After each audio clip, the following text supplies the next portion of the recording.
Ce soi-disant miracle d'un cadavre prétendu ressuscité. Après 3 jours de décès, une chose est sûre. Après avoir visionné cette vidéo, et après avoir exposé les 15 détails incroyables qui trahissent cette supercherie religieuse, vous découvrez la fraude cachée derrière ce faux miracle, monté de toutes pièces, avec des faux acteurs, dont les talents restent à désirer. Première remarque. Pourquoi le leader religieux semble faire semblant de ne pas connaître ou reconnaître l'acteur du jour, se jouant les cadavres, en posant même des questions à son sujet. Jesus! What is his name? Jesus! Ashakabosa. Elliot. Hello, Elliot. Elliot. Elliot.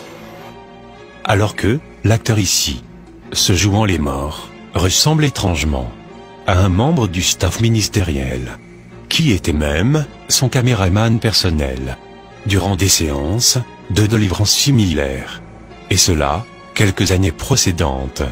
Coïncidence ou réalité, le discernement de chacun le situera. Deuxième remarque. Pourquoi parle-t-on de résurrection, tandis que nous voyons très bien l'acteur jouant le rôle du cadavre, en train de respirer, à grosses gorgées, avec de fortes pulsions de la poitrine, en prenant même le soin de remuer sa langue au passage. Troisième remarque. Pourquoi continue-t-on de parler de résurrection, tandis que le leader religieux lui-même confesse publiquement que son cadavre du jour respire déjà, et cela avant même de lui administrer la fameuse prière de résurrection. Can you see he's breathing? Hey! Ou bien, devrions-nous nous en tenir en la version officielle de la modératrice du culte de ce jour, qui indiqua qu'une famille qui était en provenance de la morgue, avec un cadavre de 3 jours, en direction du pays d'origine du défunt, qui est le Zimbabwe, et dont le cortège funéraire fit escale dans l'enceinte du lieu de culte de ce ministère, nommé Alléluia Ministry. Et que toujours selon ses dires, dès que le corbillard franchit le seuil du portail du ministère, les membres de sa famille constata, d'après eux, que les doigts du cadavre se mirent à bouger. C'est alors que la modératrice du culte vint alerter le leader religieux de ce ministère. Écoutons-la avec ses propres explications.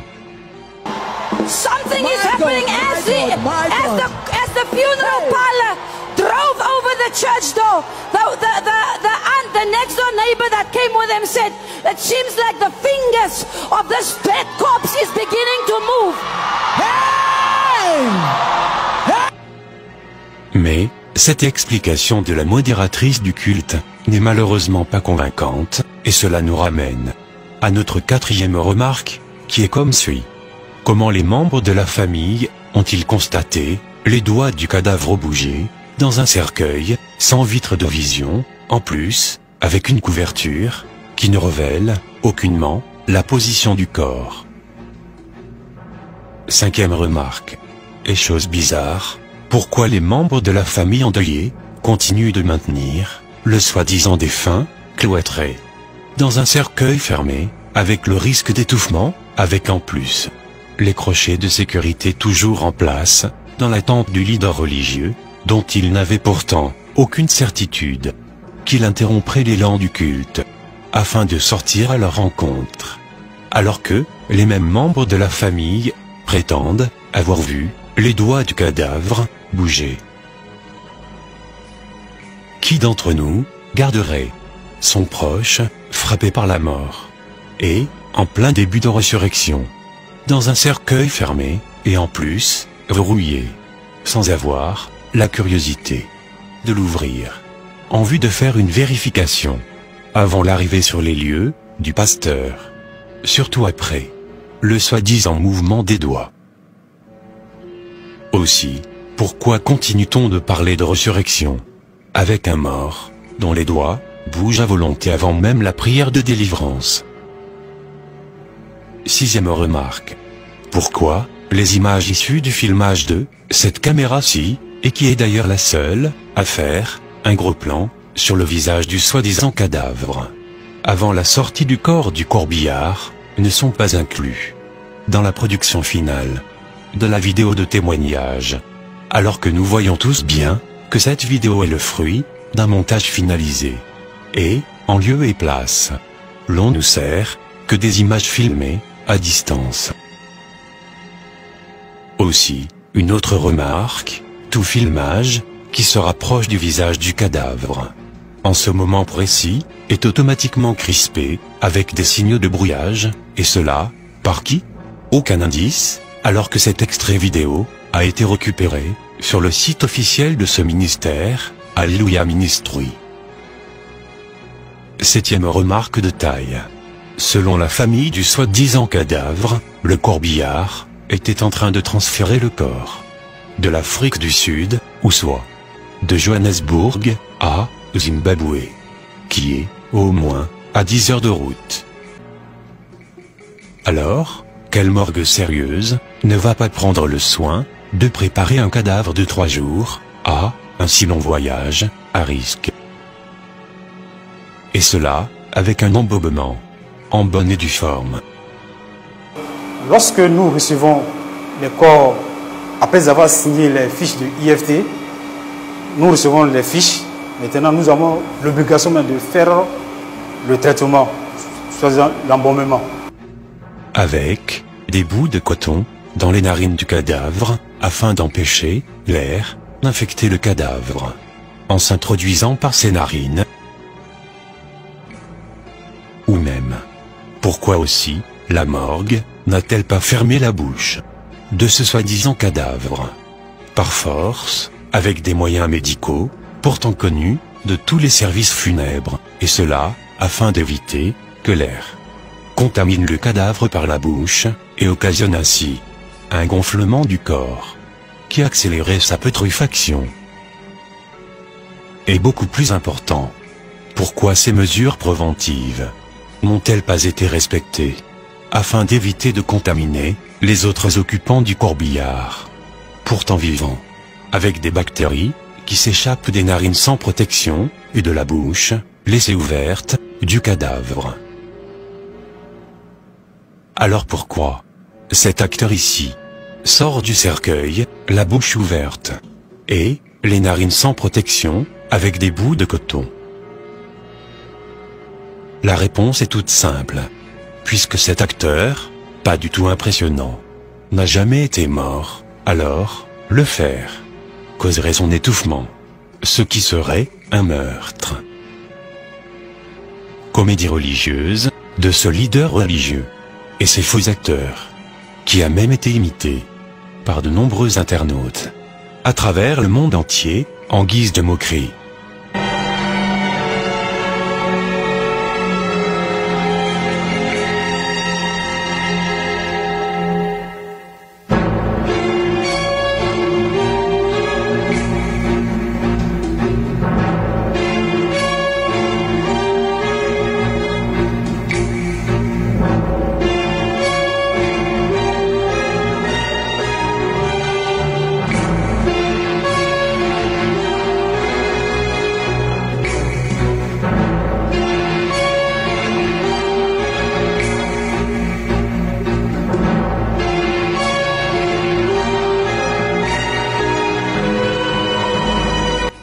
Huitième remarque. Des détails que ces metteurs en scène ont oublié de camoufler durant leur scénario sont les contacts téléphoniques du service funèbre. Kings and Queens Funeral Services. À qui appartient le corbillard loué pour leur théâtre, et dont les responsables ont enfoncé le clou, en faisant les démentis formels suivants sur les médias audiovisuels sud-africains. 1. le soi-disant cadavre n'a jamais été admis dans leur morgue. De deux, ils n'ont aucune trace administrative d'une autre morgue sur l'origine de ce cadavre et des papiers de décès le concernant. De trois, le corbillard de leur service funèbre a été loué par la famille pour soi-disant transporter leur mort. Écoutons-les, s'il vous plaît. Kings and Queens Funeral Services says it did not have the body in its mortuary. The car was hired, and they're explaining the body died on Friday and the only resurrected on Sunday. It would be fine if we have the family with us, also the pastor, to explain how did this happen, where did they take the body from, because as kings and queens we didn't have the body in our mortuary. Neuvième remarque. Quel service funèbre, digne de ce nom. Mais un mort dans un cercueil, sans des linges de protection, en bas du corps, afin d'éviter que le fluide, issu du corps, en putréfaction, salisse et contamine l'environnement, en coulant, du cadavre. Dixième remarque. Comment se fait-il que ce cadavre particulier a été habillé, sans que l'on ne déchire ses vêtements, qui sont demeurés intacts, alors qu'en principe, un cadavre de 3 jours, venant de la morgue, sans oublier l'administration du formol, n'est pas souple et facile à habiller, sans au préalable déchirer ses vêtements. Plus étonnant encore est que, même étant dans le cercueil, tous les boutons de sa chemise ne sont pas mis comme d'accoutumé, comme si l'on avait prémédité lui faciliter sa respiration. Onzième remarque. Quel cadavre de 3 jours pourrait avoir une peau aussi régénérée, plus que même certains vivants, et en plus, une coiffure aussi fraîche, malgré l'arrêt cardiaque et malgré l'arrêt de la circulation du sang. Douzième remarque. Regardons bien la position des mains du leader religieux à la hanche du cadavre, en pleine respiration, comme pour aider le ressuscité à se lever du cercueil de façon spectaculaire, comme lors des séances d'exercice musculaire d'abdos. 13e remarque. Quelle personne sensée laisserait un bien-aimé qui vient de ressusciter manger dans ses habits de cadavre, sans même lui retirer au moins ses gants de mort? Les membres de cette assemblée ont pris le soin de mettre le cercueil vide, à l'écart, bien à côté des fauteuils roulants, bizarrement presque tous similaires, récoltés en cette seule journée de culte, et devant lesquels le leader religieux se positionne fièrement, afin de montrer sa recette de la journée. Mais, les mêmes membres de cette assemblée n'ont pas eu l'esprit de débarrasser le ressuscité de ses déguisements funèbres, jusqu'aux gants funèbres, alors que ce dernier est pourtant en train de manger, afin d'éviter des risques d'infection bactérienne.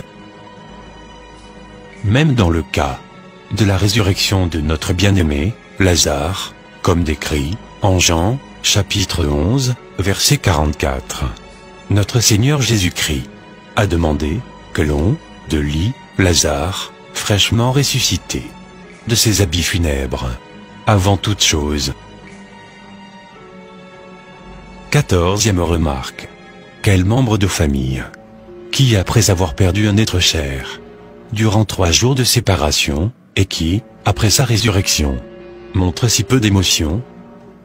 Examinons ensemble les larmes presque inexistantes du propriétaire de maison du ressuscité. À présent, examinons l'attitude étrange de celui qui est supposé être le frère du ressuscité.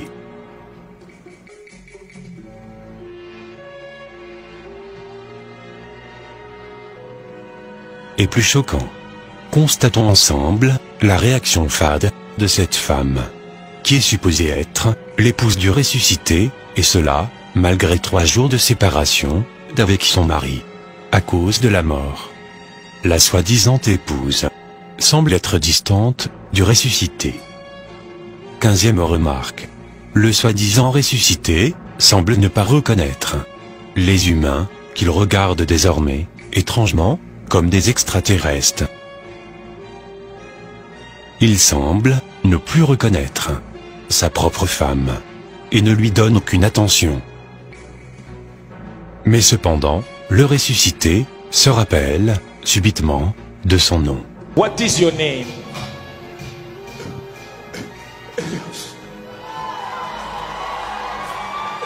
You didn't hear that. What is your name? Et encore plus fascinant, le ressuscité n'a pas perdu sa mémoire sur les plats appétissants de cette terre des hommes humains, qu'il semble pourtant ne plus reconnaître. Le ressuscité se souvient même de comment mélanger les différents ingrédients dans son assiette, afin de savourer un bon goût au finish. Pour conclure cette vidéo, sachons que notre Seigneur Jésus-Christ continue de faire des miracles. Mais cela ne nous empêche pas de discerner l'esprit derrière tout miracle, afin de vérifier si ces derniers viennent véritablement de l'Éternel, notre Père Céleste, ou à l'opposé, des profondeurs du royaume des ténèbres. Car selon 1 Jean, chapitre 4, verset 1, la Bible nous donne ce conseil solennel, en ces termes, et je cite, « Bien-aimés, n'ajoutez pas foi à tout esprit, mais éprouvez les esprits, pour savoir s'ils sont de Dieu. Car plusieurs faux prophètes sont venus dans le monde. » C'était ton serviteur, et le serviteur de notre Seigneur et Sauveur, Jésus-Christ de Nazareth, Yedidia, Marius, Israël.